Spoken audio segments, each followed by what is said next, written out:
We got Bates and Mendoza, and then the other 3 guys are trying to Guam. We'll see how they fit in. But those last few guys, you just want to complete the team, see what you can get in terms of good attitude, kung sinong mga hustler will pick up the intensity in practice. But we're happy with our picks. So yung mga guards natin, okay na tayo sa backcourt natin. We're focusing on sa front line.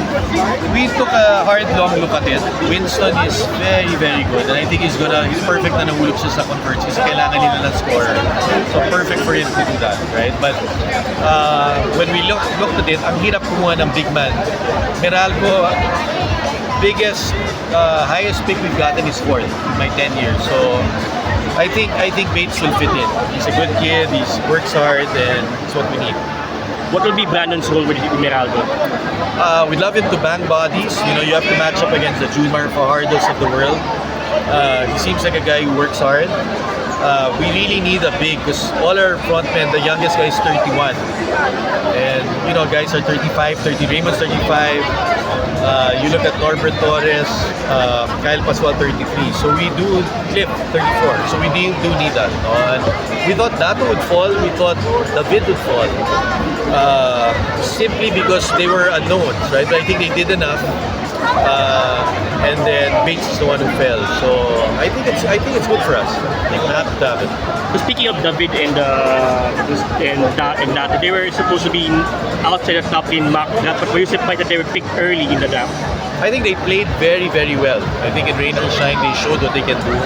I think Blackwater, they came in and they did what they did. And those guys say, high risk, high reward. Parang may injury, but there's so much upside. David is a 6'6" guy who can play 3, parang Danny Siegel type. And you're not gonna get a guy like that, right? Good attitude, reads the plays well. Dato naman, 6'7" guy who can shoot.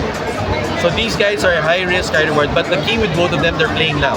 I think with Rain or Shine, if you got Lucero and Villegas, you're not playing in. And I think Jeff wants to make a splash now. So he can wait for Villegas, but he needs Dato to play. So if David fell or Dato, I think that was the choice to them. So.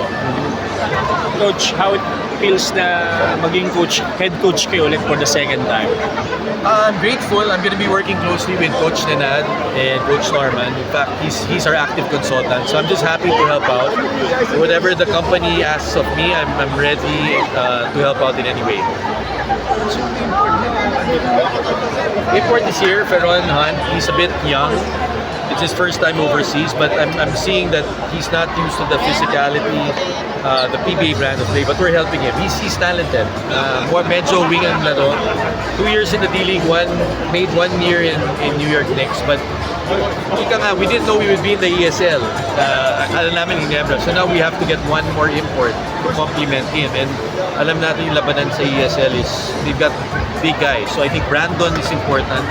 And then naghahanap kami ng big man din. So do you have a target ng sino yung pangalawang import? We're not yet, but if we knew we were joining the ESL, we would have gotten an import now. Kasi sa Doha, tough. We're gonna have 2 imports with teams and we only have 1. So, but we're gonna give it our best. Those are Middle Eastern teams, Lebanese teams are very good, Egypt's good. We're excited to learn from it and give it our best with 1 import. But I think now we'll have to see if we can get 1 more import. Coach, nalaro na yung mga rookie niya doon? Yeah, sabak na yun. Kung sino pwede namin sa I think it's the best chance to mag-bonding kami. Manalo, matalo.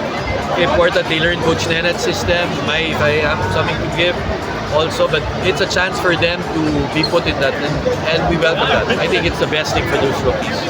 Sa Doha yan, Coach? Sa Doha. So I mean, we're gonna have 7 games in 9 days. So starting with the national, it's gonna be tough, hard, uncomfortable, but that's what we want. We want to put them there. We want to let them feel that, and I think anything of that can bring out what they're about. So we'll find out what they're about there. Ano yun, lahat ng picks niyo, Coach, isasama?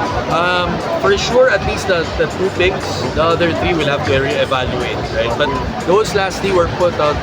Who can help the team? Who's a good influence? Who brings intensity to practice? Sino yung maayos? And I think the last 3, yun ang pwede nilang gampanan sa lineup namin. So, the 2 for sure, I don't know.